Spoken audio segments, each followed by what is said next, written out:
Welcome to day 5 of our celebration stories. It has been a great week reflecting on what God has done in our church over this past year. We have 2 final stories for today, and our theme is God is our provider. The passage is Matthew 6:25 through 33. Here are the 2 stories for today. This has been a crazy year. Begging help from doctors with no results, almost dying on the drive home from work every day due to not being able to fall asleep because I can't help it, to my liver wanting to fail and severe sleep apnea, financial burdens that aren't so bad, but they're still nerve-wracking, to my first son being born and my wife's pregnancy with another. God has steered me in this direction after some divine intervention, if you will. I now have a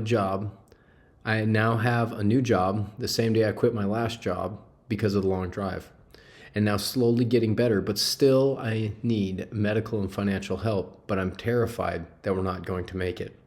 But my 2 kids and the one on the way, and I now have God, and He is keeping us going.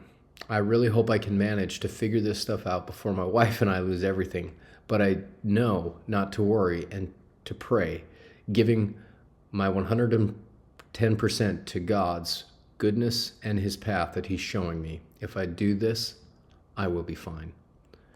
The reason I highlighted this story, I appreciate it so much. This is someone who's saying, I don't have victory yet. I am still in the process. But even in the process, God is providing. Many of you can probably relate with this story right now. You haven't had the victory experience. You haven't seen the other side of the dark night that you're going through. But as you continue to stay in the process, no matter what situation you're in, God will provide. Our last story. This past year has been one of the most challenging seasons, but also the most rewarding in our faith and spiritual growth. My husband had a really terrible accident 2 years ago, and the healing process has been for more than just his body. God has shown up in our lives in ways that we never could have expected. He has used this body of people to surround us with His love, build us up with godly encouragement, and shower us with extraordinary acts of kindness that came towards our family. Our children are learning what it's like to be a follower of Jesus and to walk that out. Our son led our daughter to give her heart to Jesus at our kitchen table, all by himself, and today he is getting baptized. I can see God moving. We are more involved in serving as a whole family now than we have ever been in the past, and God's presence is guiding us and keeping us sustained. We have friends we count as family, peace while we are still in the struggle, and joy for the beautiful miracles we have witnessed firsthand. That story was sent in by Tiff.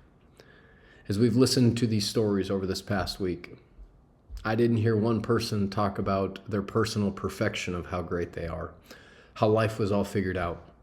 But what we have heard is a real God meeting everyday people in a very real way, which is exactly what the Gathering Church is all about. It is simply a group of people coming together to follow Christ, which was the whole heart of why we started gathering together exactly 1 year ago this past week. Since that time, God has blown me away of what He is able to do. Let me say it again.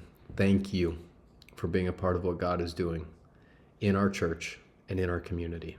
I know the best is yet to come, and I couldn't be more thankful to be walking with every single one of you on this amazing, sometimes difficult, dirty, but overall great adventure of following Jesus in the context of a community. Never forget, you are loved to love others, and I can't wait to see you again soon.